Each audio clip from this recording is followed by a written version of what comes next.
Welcome everybody to a film recommendation from something that Radiance Films released. They released it on the 17th of April of 2023, so nearly 3 months ago as of uploading this video.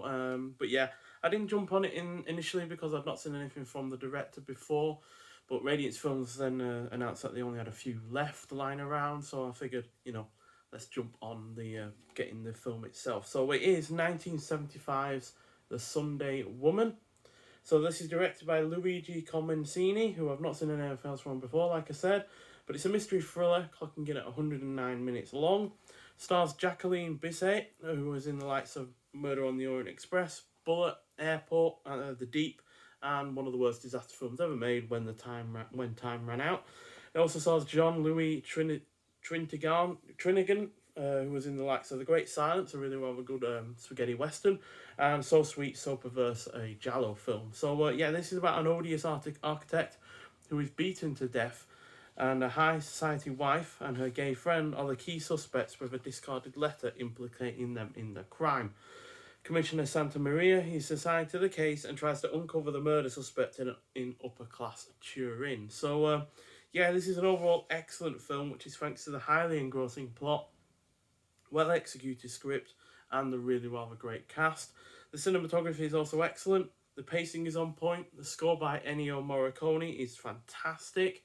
The tension in the finale is genuinely palpable. The character interactions are done effectively, and it feels like an Agatha Christie film adaptation, albeit more violent, along with plenty of nudity, but also not in a way that feels like a rip-off. So yeah, this was released after the film adaptation of Murder on the Orient Express. So yeah, you can't technically say it was, a predecessor or a precursor to those kind of films, but yeah, it definitely feels like an Agatha Christie kind of murder mystery, but Italian in a lot of ways. So yeah, really rather a fantastic cover on the front and on the back. So you get two different ways, and yeah, I like the way that it's laid out with like the people that are suspects. So the girl from Boston, Mr. Valero, Benito the Americanist, Commissioner De Palma, Anna Carla, Lilo, Massimo, and all that lot. And then you got the scandalous weapon there, which I won't go into, but if you can see the shape, then you might know what it's going to be like. So yeah, but I won't talk about that. I don't want to get banned by YouTube after all. So yeah, this is the inside. And the I think the original artwork, considering it says it's got the Italian title. So yeah, certainly prefer this new one, although I wouldn't say the tagline is particularly great, because whole Sunday Woman thing I don't feel really comes into the film enough to really warrant it being a title, let alone being using the tagline. But that's just the way it is. And then you get the usual little bit that goes over the front of the artwork. Like I said, in previous Radiance Films releases, these usually are considered just to be a throwaway, but I do like them, and yeah, they fit nicely inside the case itself. And you also get a booklet with a couple of shots from the film of the titular Sunday Woman, and then contents. You got a cast and crew. You got The Sunday Woman by Mariangela Sansoni from 2022. Then you got A Fable Without Morality by Gerard Legrand from 1976.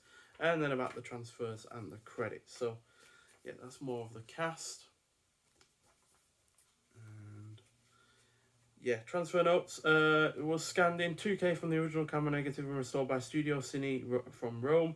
Additional colour grading and correction was performed by Radiance. The film is presented in its original aspect ratio with an optional alternative widescreen viewing option as intended by cinematographer Luciano Tovoli.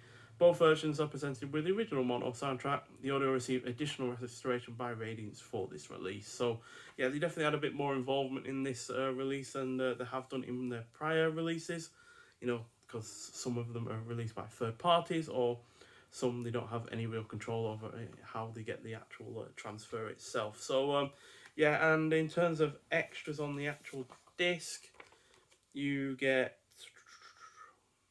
filmed interview with academic and Italian cinema expert Richard Dyer, archival interview with cinematographer Luciano Tovoli, newly filmed interview with academic and screenwriter Giacomo Scarpali, who discusses the life and work of his father Furio Scarpali and his writing partner Angonori engrossing.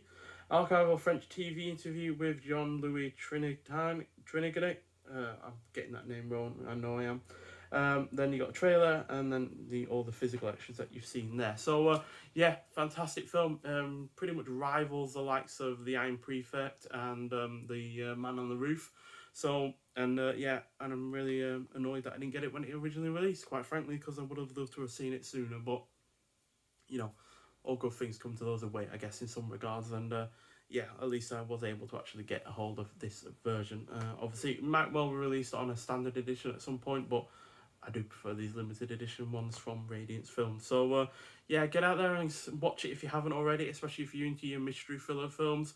It's not a giallo by any means, so if you're expecting that with it being Italian, then you might well be disappointed, because there's only really 2 deaths in this film. So yeah, it's not overly violent, but it's definitely more violent than, say, any of the Agatha Christie adaptations, film or TV wise. So yeah, overall excellent film, and yeah, highly recommended. 4.5 out of 5.